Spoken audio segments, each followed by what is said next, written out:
महाराष्ट्रातल्या सर्व शेतकऱ्याला सांगू इच्छितो की तुम्ही काय करा, शेतीचे कामे करून घ्या. अचानक कंप्लीट 12 दिवस पाऊस यायचा राहिलेला आहे, म्हणजे 12 दिवसा पाऊस राहिला आहे, म्हणजे 12 दिवसानं मान्सूनचा पाऊस येणार आहे.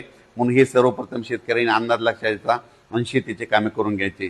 आणि राज्यात सध्यामध्ये आज 24-25च्या दरम्यान पश्चिम महाराष्ट्र, मराठवाडा आणि उत्तर महाराष्ट्र आणि कोकणपट्टी घाटमाटा परिसरामध्ये विखुरलेल्या स्वरूपाचा आज देखील बऱ्याच ठिकाणी पूर्व मोसमी जोरदार पाऊस पडणार आहे. याच्यामध्ये काही ठिकाणी गारपीट देखील होणार आहे, म्हणून हे अंदाज शेतकऱ्यांनी लक्षात घ्यायचा. त्याच्यानंतर विदर्भातल्या शेतकऱ्याला सांगू इच्छितो की विदर्भातल्या शेतकऱ्याचे फोन आले, पूर्व मोसमी पाऊस कधी येणार आहे. तर विदर्भातल्या सर्व शेतकऱ्याला सांगू इच्छितो की पूर्व मोसमी पाऊस तुमच्याकडं 26 मे पासून ते 5 जूनच्या दरम्यान चांगला पाऊस पडणार आहे. वेगवेगळ्या भागात विखुरलेल्या स्वरूपाचा खूप काही काही ठिकाणी ओढे नाले वाहतील असा विदर्भात देखील 26 मे ते 5 जूनच्या दरम्यान त्या 10 दिवसामध्ये पडणार आहे. सगळीकडे ती एकदा येणार नाही, म्हणून हे देखील विदर्भातल्या शेतकऱ्यांनी अंदाज लक्षात घ्यायचा.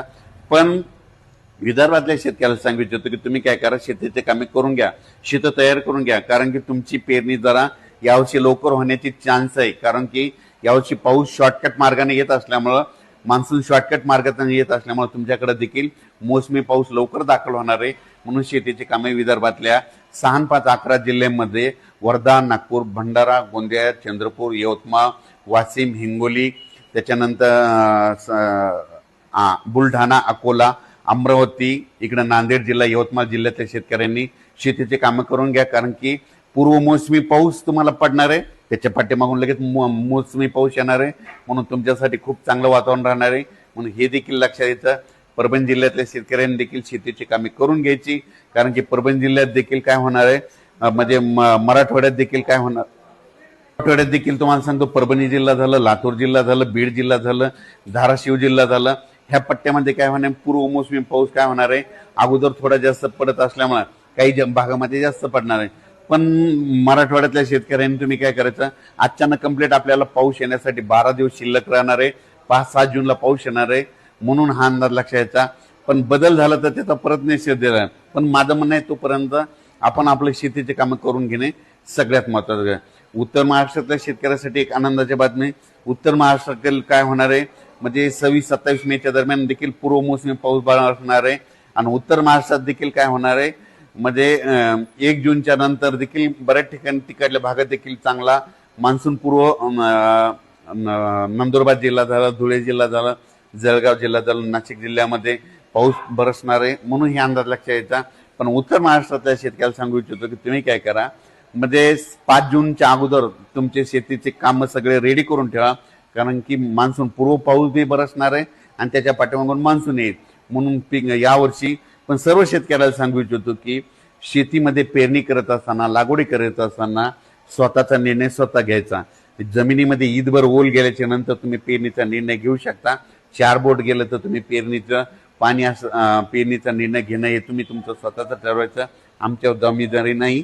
तुम्ही तुमचा पेरणीचा निर्णय घ्या, आम्ही फक्त पाऊस सांगणार, पेरणी करायची की नाही करायची हे सगळं तुमच्या हातात राहील. म्हणून हे देखील सर्व शेतकऱ्यांनी लक्षात घ्यायचं. आणि एक सगळ्यात महत्वाचं एक सांगतो तुम्हाला, कोणता तज्ज्ञ सांगणार नाही, 1 जून नंतर महाराष्ट्रात पडलेला पाऊस हे मान्सूनचा गृहीत धरायचा आणि 31 मेच्या अगोदर जे पडेल त्याला अवकाळी असं समजायचं, हे मात्र गृहीत धरायचं. म्हणून काय करायचं, 1 जून नंतर जर तुमच्या शेतामध्ये चांगला ईदभर ओलीचा पावसाळा असला तर तुम्ही तुमचा पेरणीचा निर्णय घेऊ शकता. पण तुम्हाला सांगू इच्छितो, यावर्षी मान्सूनसाठी इतकं पोषक वातावरण कधीच नसतं. पण तुम्ही बघा, 30 आणि 31 तारखेला आपली केरळची देवभूमी हो, चांगला मान्सून सक्रिय होणार आहे. आणि ते सक्रिय झाले त्यानंतर 4 ते 5 दिवसात मध्ये 5-7 जूनच्या दरम्यान तो महाराष्ट्रात येऊ शकतो. म्हणून हे लक्षात घ्यायचं. आणि शेतकऱ्याला एक सांगायचं, चांगल्या म्हणजे विशेष बियाणे निवड करत असताना तुम्ही तुमच्या आपल्या पाहुण्याला, आपल्या नातेवाईकाला, आपल्या स्वतःच्या अनुभवानुसार ज्या बियाणाला गेल्या वर्षी आजमध्ये यापुढे पहिलं बी काय उतार आला असे बियाणं निवडा. म्हणजे जे चांगलं आहे, ज्याच्यामध्ये येलो मोजॅक येणार नाही, खोडकिडा लागणार नाही, अशा जाती निवडा, लवकर येणाऱ्या निवडा. पण स्वतःचा अनुभव असेल, पाहुण्याचा, नातेवाईकाचा, असं घेऊन बियाणाची निवड करा. मी देखील माझी शेती करत असताना मी देखील काय करतो, माझा स्वतःचा अनुभव घेतो, नातेवाईकाला, पाहुण्याला 10 ठिकाणी प्लॉट बघायला जात असतो आणि त्यानुसार मी देखील पेरणी करत असताना वैयक्तिक मी माझा निर्णय घेत असतो. तुम्ही देखील स्वतःचा अनुभव, स्वतःच्या नातेवाईक, पाहुणे मंडळी कोणाला कसं उतारायला त्याच्यावरून आपण आपल्या बियाणाची निवड करायची. धन्यवाद.